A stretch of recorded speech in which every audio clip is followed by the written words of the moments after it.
Il est où le barrage républicain que vous avez tellement vanté C'est lui-même qui met le pied à l'étrier de l'extrême droite. Ça, c'est clair qu'ils sont en train de nous préparer un tapis rouge. Qui portera une responsabilité immense si l'extrême droite arrive au pouvoir en 2027, immense. Macron en marche vers l'extrême droite, histoire d'un président qui s'est pris les pieds dans le tapis. On se met en marche. Il revient par la C'est grande à l'été porte. 2014 qu'Emmanuel Macron, jusqu'alors secrétaire général adjoint de l'Élysée, apparaît sur le devant de la scène. Ce trentenaire, diplômé de l'ENA, est nommé ministre de l'économie du président socialiste François Hollande. D'une réputation qui m'est Au faite départ, Emmanuel Macron par la presse, est on donc doit considéré dire. comme un homme de centre-gauche. Jugez-moi sur les actes et sur les paroles. Sur le Je vais vous comprenne. le dire de manière le plus claire possible. Pour ma part, je suis de gauche. D'une gauche qui se confronte au réel. En 2016, écœuré par l'échec du quinquennat Hollande et la droitisation de Manuel Valls, beaucoup de personnalités de gauche se détournent d'un PS en miettes et rejoignent Emmanuel Macron. Finalement, ils n'ont pas changé. Alors moi, j'étais à l'époque au Parti Socialiste. Je travaillais aussi pour la ministre du Logement, Emmanuel Cos.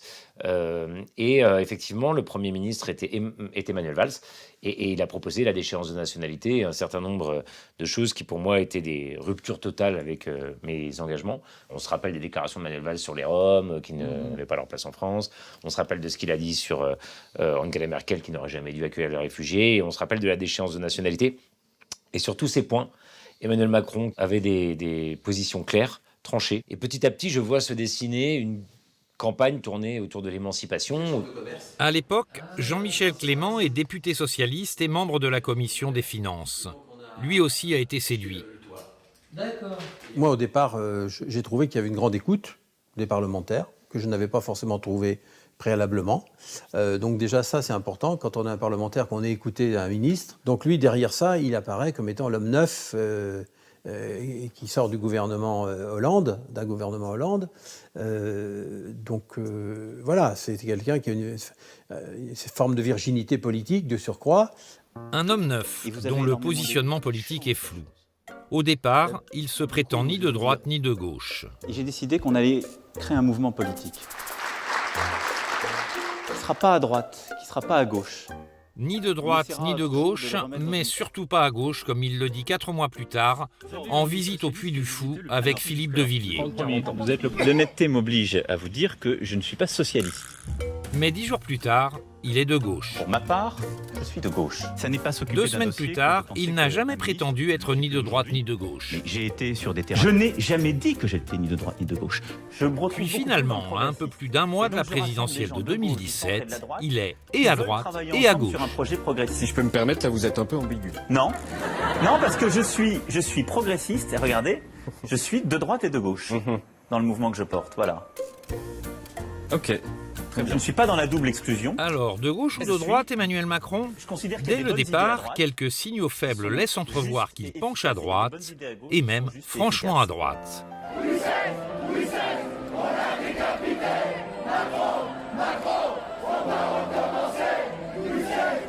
En 2015, il accorde une interview à l'hebdomadaire Le 1, où il fait montre d'une conception ultra-conservatrice, voire monarchiste du pouvoir. Il y a dans le processus démocratique et dans son fonctionnement un absent. Dans la politique française, cet absent est la figure du roi, dont je pense fondamentalement que le peuple français n'a pas voulu la mort. La terreur a creusé un vide émotionnel, imaginaire collectif, le roi n'est plus là. Ce qu'on attend du président de la République, c'est qu'il occupe cette fonction. L'interview passe largement inaperçue, sauf dans certains cercles royalistes. Action ! Si tu veux ta délivrance, pense clair et marche droit.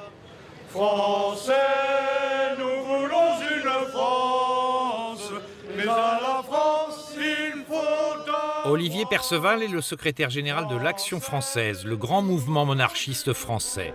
En 2015, il avait été séduit par les propos d'Emmanuel Macron sur le roi. La démocratie a besoin de la figure du roi, un truc comme ça. C'est une expression qui nous avait vraiment marqué à l'époque lorsqu'il a sorti ça. Et on s'est dit, tiens, il dit des choses intelligentes, ce monsieur, parce qu'on n'avait pas une très bonne un technocrate qui sort de la banque. Pour nous, c'était pas vraiment un profil tout à fait qui nous conviennent, qui conviennent à notre image de ce que peut être la souveraineté.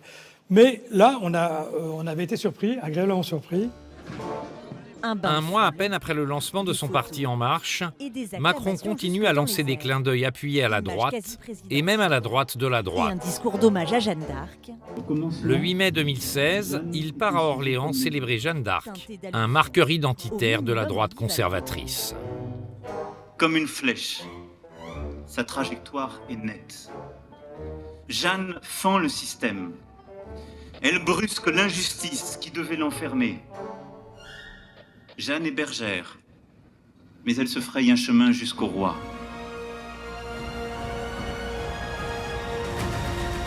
En août 2016, nouveau clin d'œil à la France des rois.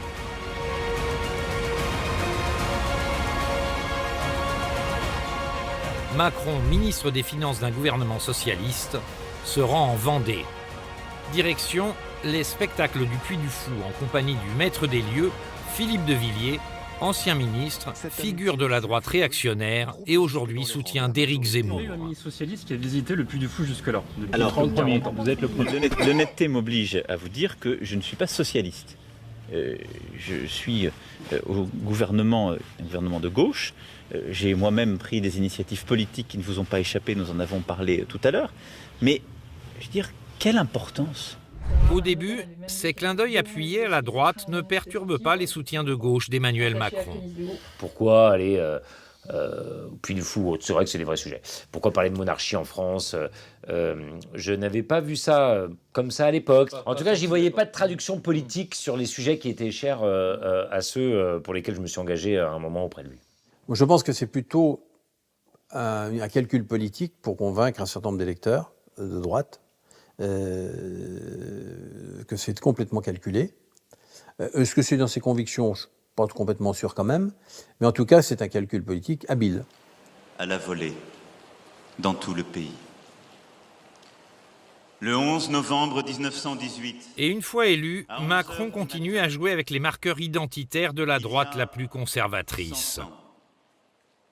Jour pour jour. Le 11 novembre 2018, pour le centenaire de la Première Guerre mondiale, le président veut honorer des maréchaux, dont Philippe Pétain. L'initiative suscite un tollé, mais Macron persiste et signe. Le maréchal Pétain a été, pendant la Première Guerre mondiale, aussi un grand soldat. Voilà. C'est une réalité de notre pays. C'est aussi ce qui fait que la vie politique, comme l'humaine nature, sont parfois plus complexes que ce qu'on voudrait croire. On peut avoir été un grand soldat à la Première Guerre mondiale et avoir conduit à des choix funestes durant la Deuxième. Des choix funestes, c'est le moins que l'on puisse dire. Le régime de Vichy du maréchal Pétain, c'est, entre autres, l'adoption d'un statut discriminatoire des Juifs dès octobre 1940. La déportation de 75 000 hommes, femmes et enfants juifs en 4 ans, avec la complicité de la police et de la gendarmerie française. Et une collaboration zélée avec le régime nazi. Pétain, il l'a salué comme un des grands acteurs de la guerre 14-18, sauf que Pétain a quand même été frappé d'indignité nationale, que c'est pas rien, et que quand un président de la République rend hommage à quelqu'un qui est frappé d'indignité nationale, ça dit quelque chose, quoi. Macron utilise aussi régulièrement une sémantique empruntée à l'extrême droite. Le 24 mai 2023, en Conseil des ministres, pour décrire la supposée déliquescence de la société française, il emploie un terme curieux, décivilisation. Donc, la décivilisation, qui est un mot utilisé par Renaud Camus, qui est un penseur de l'extrême droite et antisémite. Donc, en fait, Théoricien du grand remplacement. Théoricien du grand remplacement. Donc, touche par touche, comme ça. Pétain, Maurras, Camus, Barrès, etc. En fait, ça dessine quand même le paysage idéologique de l'extrême droite. Dans le discours, Macron chasse donc sur les terres de l'extrême droite. Mais qu'en est-il des actes? Aux législatives de 2017, les macronistes remportent la majorité absolue. Avec seulement une soixantaine de députés, la gauche est réduite à la portion congrue. Quant au Front National, avec seulement 8 députés, il fait de la figuration. La principale force d'opposition, c'est la droite, près de 125 députés, que les macronistes vont chercher à ménager. Dès le début de la mandature, gênés par la dérive droitière d'Emmanuel Macron, certains de ses soutiens de gauche décident de quitter le navire. On a commencé assez tôt, en juillet, par une loi qui a surpris tout le monde. C'était l'état d'urgence qu'on a mis dans le droit commun. Donc c'était une loi sécuritaire. La loi Asile-Immigration, elle était annoncée, une de plus. Elle était annoncée, c'est Gérard Collomb qui en était chargé. Et lorsqu'elle a été présentée, d'emblée, on a saisi un certain nombre de difficultés, en tout cas qui pour moi ne recueillaient pas mon accord, parce que par ailleurs je suis assez engagé dans l'accueil des migrants, et donc moi j'avais dit haut et fort que je ne voterais pas ce texte. Donc j'ai eu beaucoup de pression, mais je dis au contraire, plus j'avais de pression, plus j'étais convaincu de mon vote, et donc j'ai voté contre. Et donc le péché véniel est devenu un péché mortel. Donc je suis parti de moi-même, parce qu'en fait j'ai évité... J'ai dit, je ne suis pas arrivé à 60 ans passés pour passer devant un conseil de discipline avec des jeunes bleus là, qui viennent d'arriver. Et puis petit à petit, il y a d'autres signaux qui vont commencer à me démontrer que, en fait... Lesquels, justement ? La loi Casseur. Moi, la première fois que je vote contre une loi de la majorité à laquelle j'appartiens, c'est la loi Casseur d'Édouard Philippe. C'était la loi qui dit quand c'est un préfet qui peut décider qui va manifester ou non.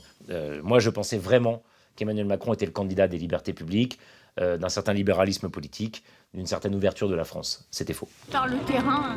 État d'urgence rentrant dans le droit commun, loi asile-immigration, loi anti-casseurs, loi sécurité globale, violence policière contre des manifestants. Tout au long du premier quinquennat, les macronistes se font de plus en plus autoritaires. Et tout ce qui s'est passé après, en termes économiques, en termes de santé, en termes de tous les textes qui sont sortis derrière, enfin moi je suis frappé par le fait que ce sont des textes de droite, avant tout. Mieux, les macronistes relayent des campagnes d'extrême droite contre leur opposition de gauche. Un néologisme apparaît, islamo-gauchisme. Un terme martelé par des ministres jusqu'au plateau des télés Bolloré. Moi, je pense que l'islamo-gauchisme gangrène la société dans son ensemble et que l'université n'est pas imperméable, l'université fait partie de la société. Il y a des courants islamo-gauchistes très puissants dans les secteurs de l'enseignement supérieur qui commettent des dégâts sur les esprits et cela conduit à certains problèmes que vous êtes en train de constater. Sur l'islamo-gauchisme, en fait, ils ont adopté le vocabulaire d'extrême droite là-dessus. Retrouvez la suite de cette enquête sur notre chaîne YouTube ou directement à la fin de cette vidéo. Off Investigation, c'est des documentaires que les chaînes n'osent plus produire. Grâce à vous, notre liberté éditoriale est totale. Vos dons nous permettent d'enquêter et de révéler en vidéo à des millions d'internautes les coulisses d'un monde qui dérive trop souvent à l'abri des regards. Aidez-nous à déverrouiller l'information, faites un don.